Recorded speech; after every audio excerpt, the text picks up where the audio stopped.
Yes, yes.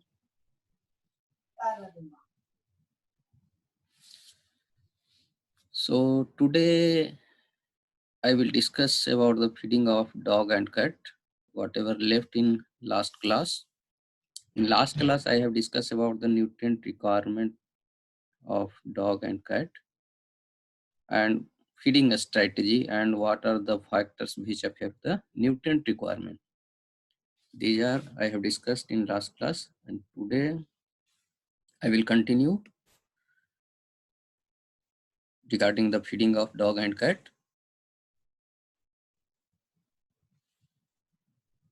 So today I will discuss about the common feed steps. What are the common feed steps or feed ingredients which are being used for feeding of dog and cat in details. So first of all, I will like to discuss about the common feed steps which are used for dogs, and one by one I will discuss about the kind of the feed steps which are being used for the feeding of dog and cat. So first is the meat and meat byproduct. These meat and meat byproduct is commonly used for feeding of pet animals, and there are generally three types of the meat and meat byproduct. That is raw lean meat, which contains about up to 70% of the moisture and around 20 to 22% crude protein, and fat is quite variable. It depends on the type of the meat, so it varies from 2 to 9%.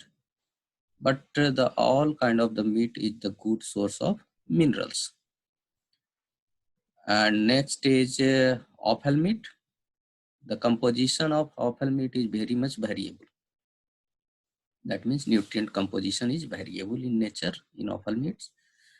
And offal means the liver, kidney, spleen, etc. And there is a wide variation in the mineral compositions. And calcium composition is generally low calcium concentration in case of offal meat, and there is a adverse calcium phosphorus ratio. But it is good source of that means a good source of protein, and particularly liver is the good source of different vitamins. So after that, fish is a good source of calcium and phosphorus, and ratio of calcium phosphorus is good in case of fish. When we used fish for feeding of pet animals, and fish also having a good concentration of the fat percentage. It might vary from 5 to 18%, and good source of protein as well as good content of iodine. So next type is the other animal byproducts. Other animal byproduct, that means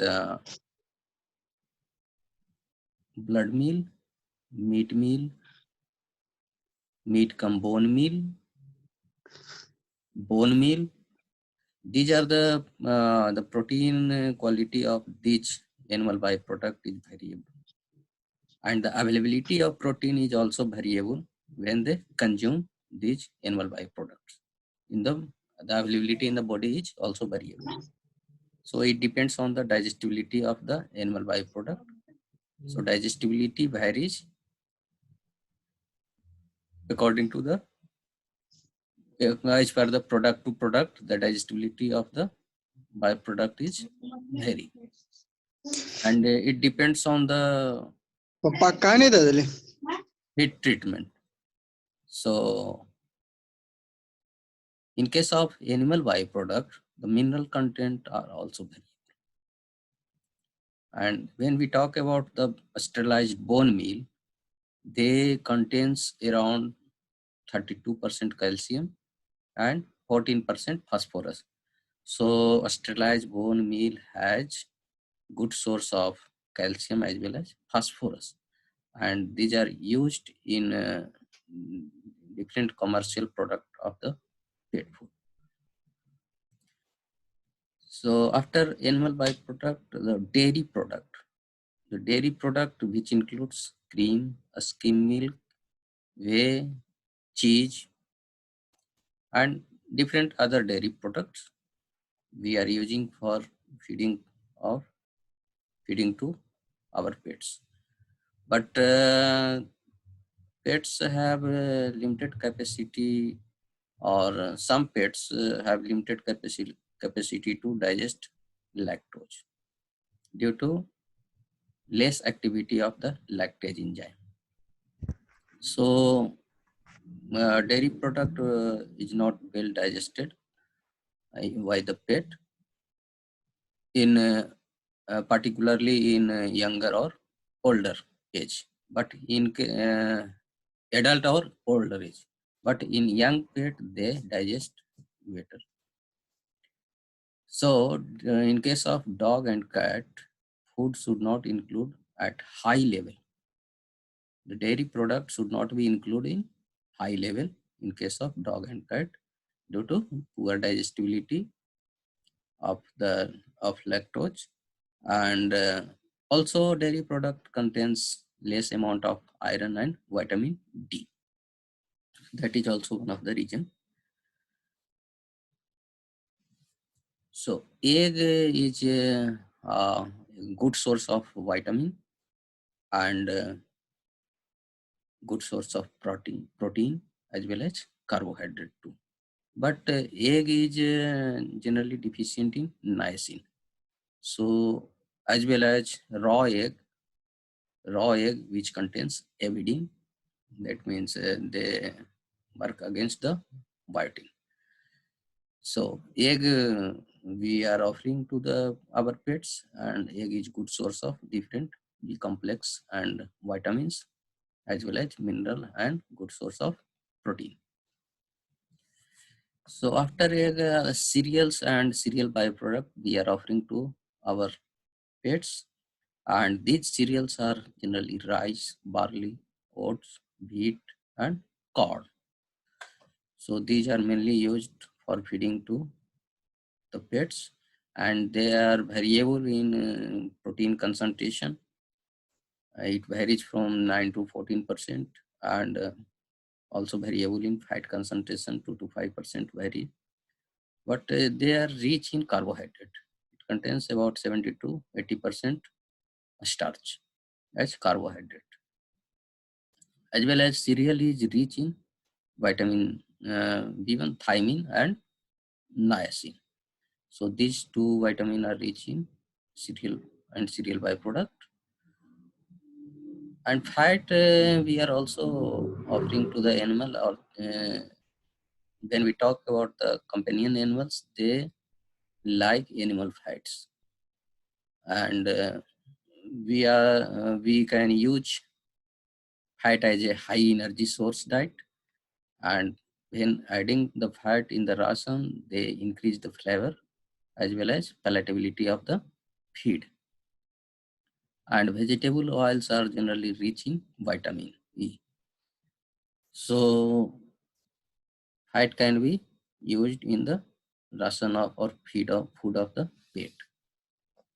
Now coming to the vegetable source of the feed. What are the vegetable source of the pet food? First is the green leaf vegetable. We can offer green leaf vegetable like cabbage, cauliflower, which are high water and fiber content, as well as good source of vitamin B complex. But the problem is when while cooking the green vegetables, there may be the chance of maximum loss of vitamins. But it is good source of fiber.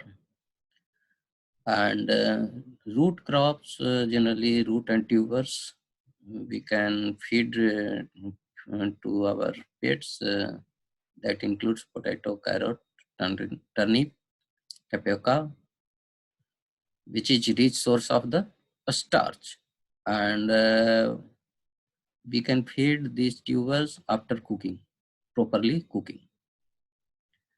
And leguminous vegetables, generally leguminous vegetables are rich source of the protein and a good source of vitamin B complex also. But these vegetables, leguminous vegetables, that contains anti-nutritional factors sometimes, like trypsin inhibitor, hemagglutinin, also known as lectins. So these anti-nutritional factors, generally when cook these leguminous vegetables, they may destroy by heating. But sometimes they may present, so they affect the digestibility or availability of the protein directly. So we should use the leguminous vegetable in proper manner, not in excess quantity, due to presence of some anti-nutritional factor in these vegetables. So now coming to the type of dog food. Generally, commercial dog food, generally 3 types of food available in market for companion animals. It is classified on the basis of moisture percentage. So dry food, semi-moist food, and canned food. Dry food having 5 to 12% moisture, semi-moist food having 15 to 30% moisture, and canned food having 70 to 85% moisture. So these are 3 category of commercial food which is available in market for feeding to companion animals. Now coming to one by one, first is dry food. The dry food includes biscuits, mixtures, meals, and different kind of flakes. And the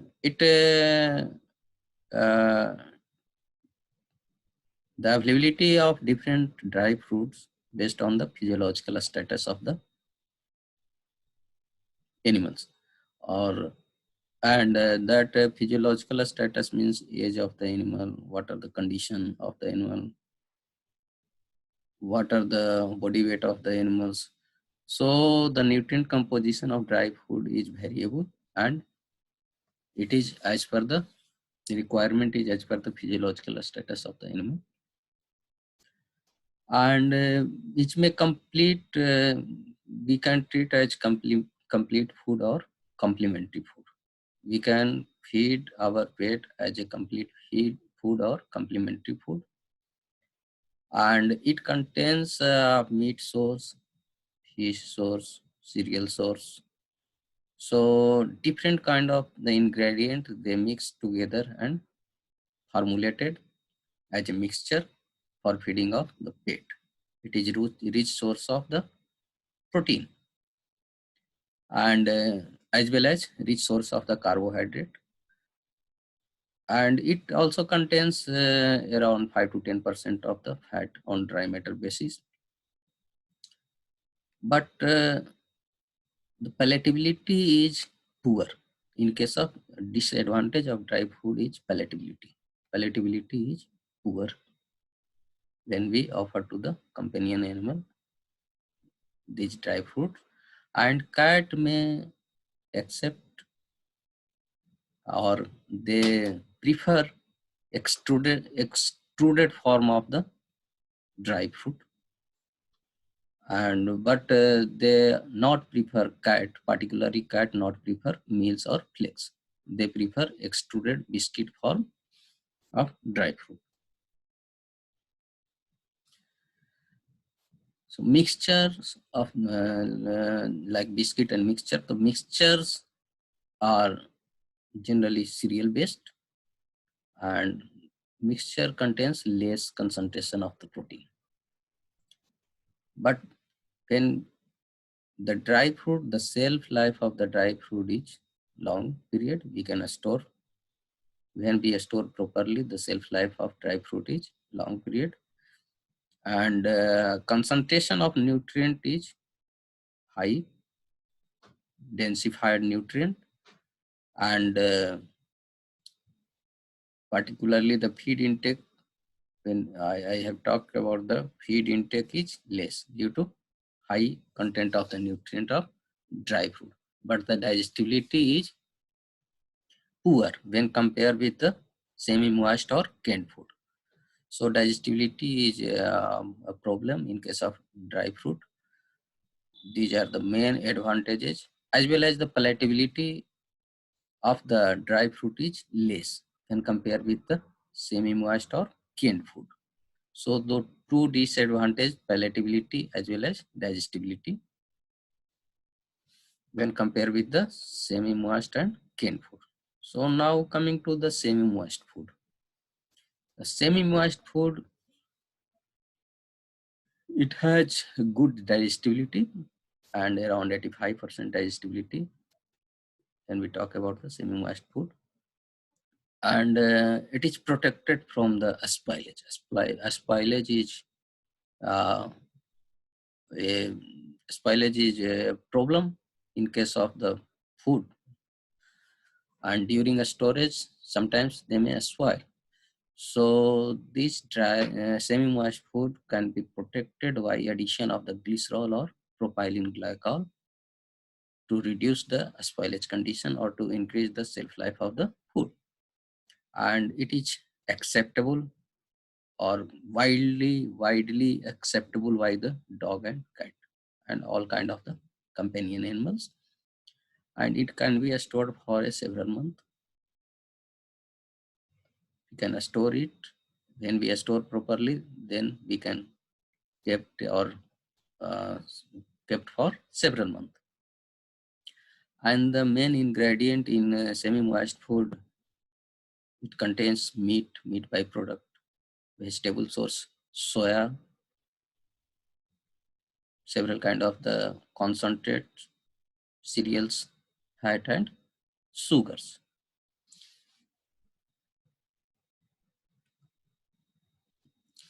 So after semi-moist food, coming to the canned food. So canned food is highly attractive for companion animals and very widely used by the owners as a supplementary food source. So canned food is very much reliable, safe and convenient to serve to companion animals and highly palatable by both dog and cat, and it has less carbohydrate concentration. But same canned food that is made for dog, we cannot feed cat. But the food which is made for cat, we can feed to dog. So because the cat had different nutrient composition or different nutrient requirement in comparison with dog, and cat has some essential amino acids which is generally not required by dog, as well as essential fatty acids. So generally, in case of canned food, generally we should not offer as a sole food. We should mix it with mixture or biscuits or with homemade food. Then we can feed to the companion or our pets. It is safe and we can store it for a long period due to the canned food has long shelf life. And the canned food contains around meat byproduct, vegetable protein, cereals, as well as different other cereal byproducts and ingredients. And these are the main ingredients of canned food. So canned food is good while compared with the other dry food, semi-moist food and canned food. Then canned food is much like by the companion animals. Now coming to homemade food. Actually, homemade food in case of developing countries, due to some economic reason, most of the pet owner they prepare the food at home and they offer to their pets. And here in case of when we are preparing the homemade food, we should remember that the nutritional requirement that must be fulfilled. That means balanced food must be given to the pet. Otherwise, some deficiency problem may arise when we are offering the homemade food. So generally what happens, most of the owner, they are offering homemade food as well as commercial food, commercially available food as a supplementary feed.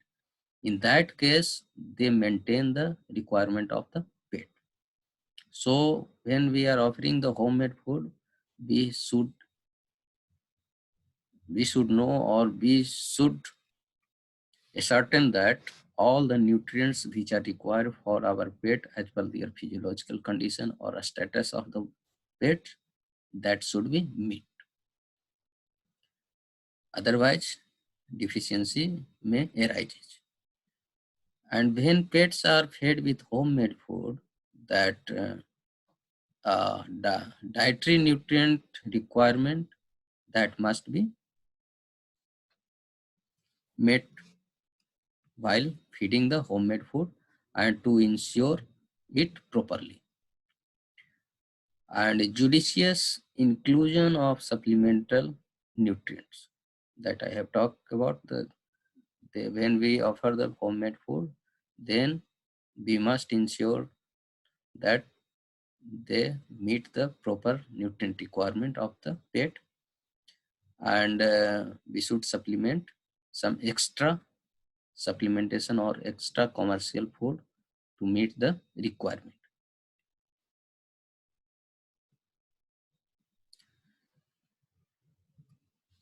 So here there is an example of homemade food for dog, and we can prepare or we can offer the diet based on body weight and different type of the food items like egg, milk, beef or meat, and rice, vitamin A and D, B complex, and iodized salt. So according to weight, that means 20 kg, 25 kg, 30 kg. I am telling about that if the dog has 20 kg body weight, then we should offer 2 egg, 200 ml milk, 200 grams of meat, 150 grams of rice, vitamin A and D as required, B complex as required as per the nutrient requirement, and salt is 2.5 grams. So by this we can prepare, cook it, and we can prepare the ration for 20 kg of dog. Like that 25 kg, 30 kg, accordingly this table shows the detail. And vegetarian food we can also prepare for dog, and it contains again the problem is we have to meet or we have to satisfy the need of all essential nutrient requirement when we prepare homemade food or vegetarian food on the home. So vegetarian food, it contains soya protein meal or pulses, milk, rice, vitamin A and D, B complex, and iodized salt. And the details of the quantity are presented in the tables. You can see these tables like soya protein meal 200 gram, milk 200 gram ml, rice 200 grams, vitamin and B complex as required, and iodized salt 2.5 grams. Now coming to the pet food, classification of pet food based on the nutrient requirement. So generally complete food, complementary food. Complete food means all the nutrients required for the animal, required by the animal for 24 hours. And complementary food, that means that provides only some parts of the nutrients required for the animal, and rest of the nutrient will be made from the additional supplement. Mixture or biscuits, we can provide snacks or treats, but snacks and treats we should not provide regularly. We should provide snacks and treats only when the pets are taking part in some sports or some special work. Now coming to the feeding schedule of pets. Generally, pets, that means we should discuss here about the feeding of puppy. So puppy may get enough nutrients from milk while they are under age of 3 to 4 week of age. And sometimes the mother may die. So under such condition, we can offer cow milk with proper modification of that milk. And young puppy should be fed 4 to 6 times daily at equal intervals. So later on, I will elaborate about the cow milk and what are the modification will be done in the cow milk for meeting the proper nutrient requirement.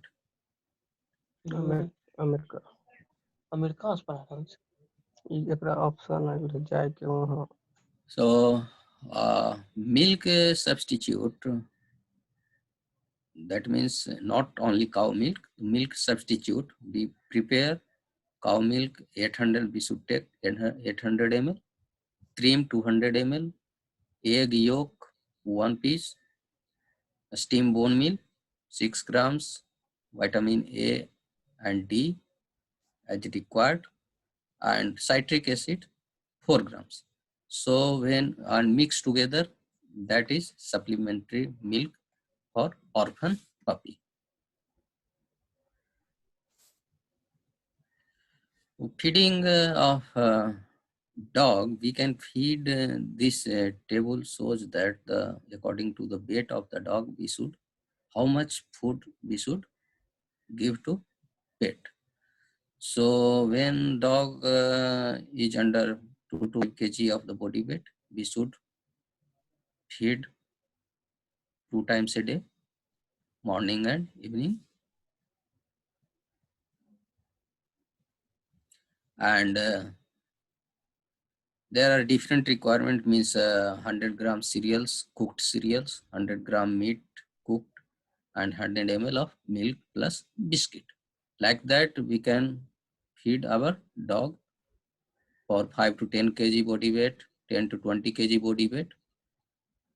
And you can see here also the what kind of the cereal we should use, meat, what kind of meat we should use, and for different physiological condition, how much cereals we can give.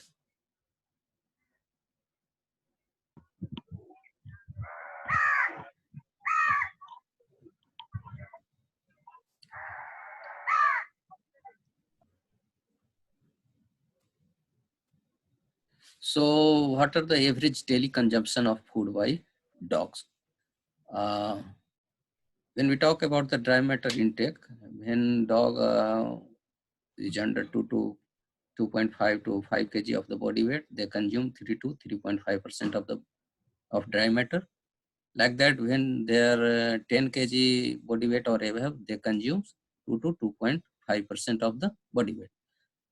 So when weight is increased, dry matter intake is decreasing in comparison with the early stage of the life. So now coming to the feeding management of dog. So first, when the birth of the puppy takes place, just after birth, we ensure that they should consume colostrum within 36 hours, 36 to 48 hours of the birth. That will provide better immunity to the puppies, and that helps in fighting the different diseases. Feeding of companion animal, that he should, the same person should feed. They are very much different from the others animal, and while feeding we should ensure the same person should feed every day at same time and same place. That will help to maintain the health of the animals and proper feeding of the animals. And leftover feed, that will be removed after half an hour after the giving to feed to the animals. So we should remove after half an hour the leftover feed. We should always provide neat and clean water, and we should try to provide the feed separately for young separate and lactating and different, yeah, adult separately, and always avoid sudden change in the food, and try to keep the vessels always neat and clean.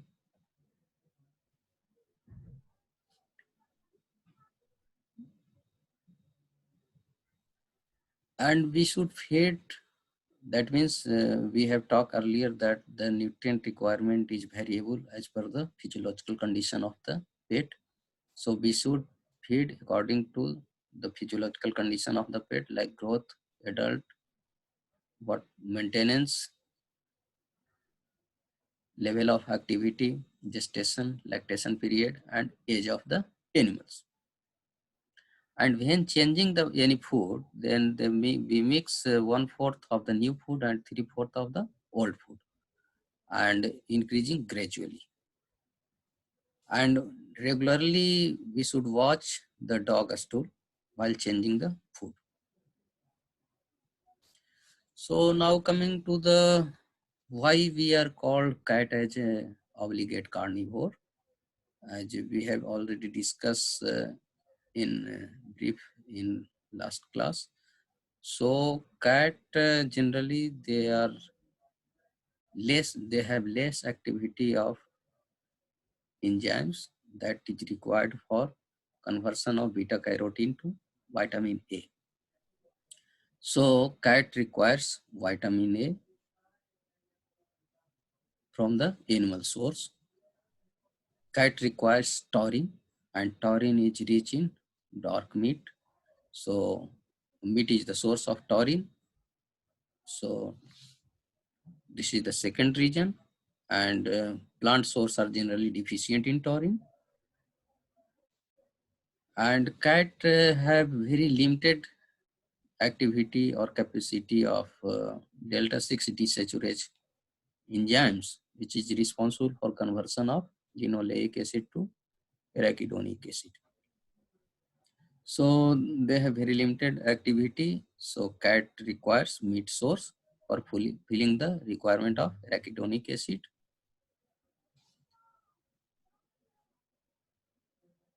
So these are some important points. That is why we called cat as obligate carnivore. So what are the differences between dog and cat nutrition? Cat food contains high level of protein. As you know about when we see the table of the nutrient requirement, the protein content of the cat is 26 to 32%. So cat food contains high level of the protein as compared to dog. Cat needs more protein because of the protein, the excess protein which is used as a source of energy by the cat. Cat requires essential amino acid taurine, but dog does not. Cat cannot convert beta carotene to vitamin A, but dog can convert it. And cat requires around 5 times more thiamine as compared with the dog. And cat cannot synthesize arachidonic acid, but dog are able to synthesize arachidonic acid. So these are the basic differences between dog and cat nutrition, and we should feed the companion animal as per their nutrient requirements. So this is all about the feeding of dog and cat. Thank you. Thank you very much. Sir PDF send कर दीजिए sir PDF send कर दीजिए ये वाला